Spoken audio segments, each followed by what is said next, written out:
Our final speaker today is a Bondi boy, a Bondi United, the famous Bondi United club. He started at the Roosters as a pimpled 18-year-old. He left 15 years later as a polished style icon. In between, he played 301 games for the Roosters, a club record. He won competition in 2002. He played numerous origins. I couldn't get the stat on that, Rico, sorry. No, I didn't have Wendell's either, but he just told me when I walked in. 4 tests, not counting the tests he played for Ireland. Ladies and gentlemen, please welcome Luke Ricketson.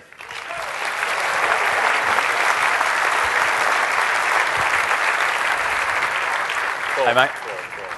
12 origins, thanks very much. No worries. The topical issues, we've spoken about them from a football and a rugby union point of view. Topical issue in rugby league, how's the pub going? Fantastic, mate, yeah. You've got to give it a rap. Rico's just bought a share in a pub in Surrey Hills. Yeah, thanks, boys. Wendell, Lottie, you come any time, and mate. The after party's there, apparently. I just want to get these rugby boys out of the pub, though. The leagueies are a bit more polished and classy, you know.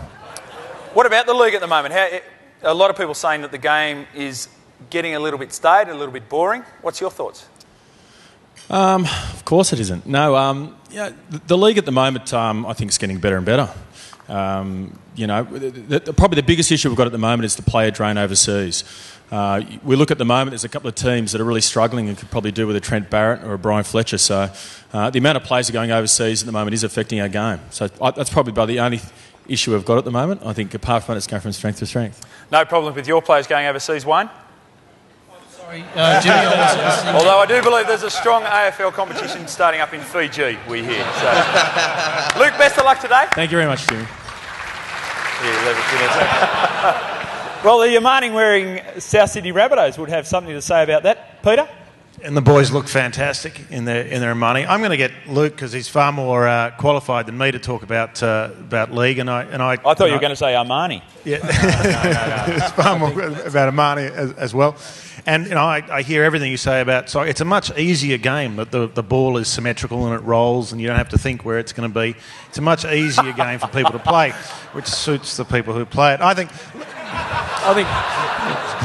Pete, I think we'll both talk about it, mate. I think we can sort of team up and. Yeah. Mate, I don't know about those other games. So when I was growing up, AFL and soccer I'll call it soccer.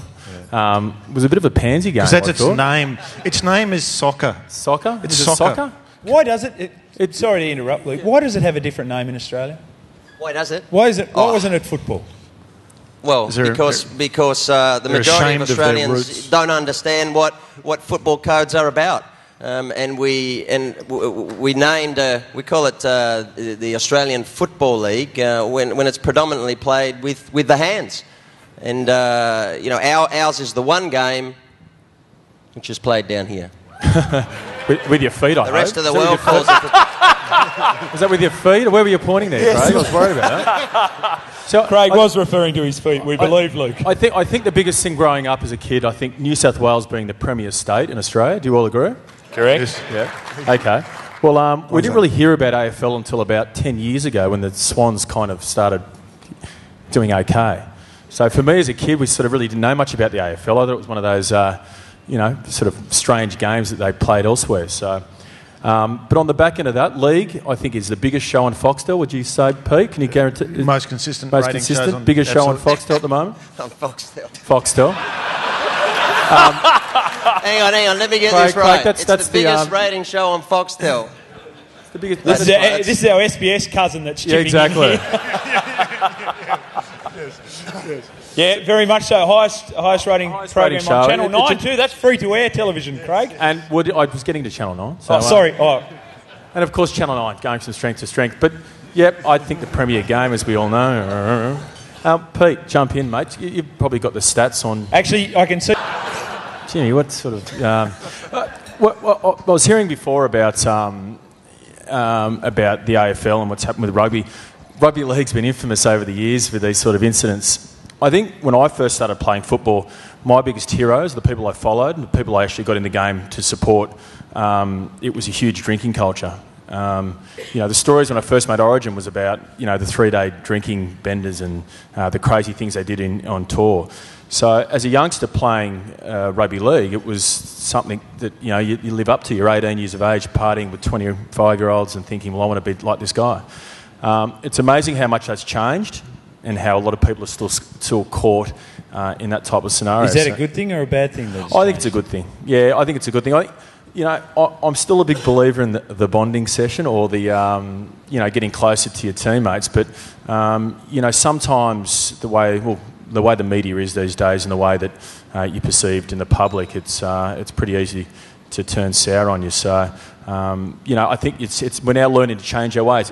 One of the biggest influences on that is in rugby league at the moment is the Islander influence. We've got a lot of Islanders playing rugby league.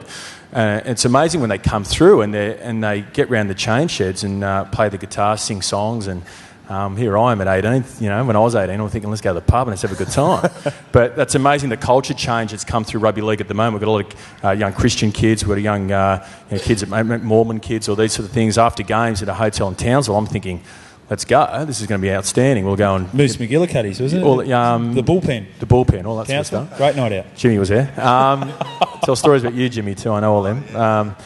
But these kids go and get their guitars out, sit in the room until 3 o'clock in the morning singing tunes together. So it's kind of foreign to me, but that's the way the game's kind of heading. So. But you look like you're going to chip in here. I just wanted to say, because we've got another guest here, David Peachy,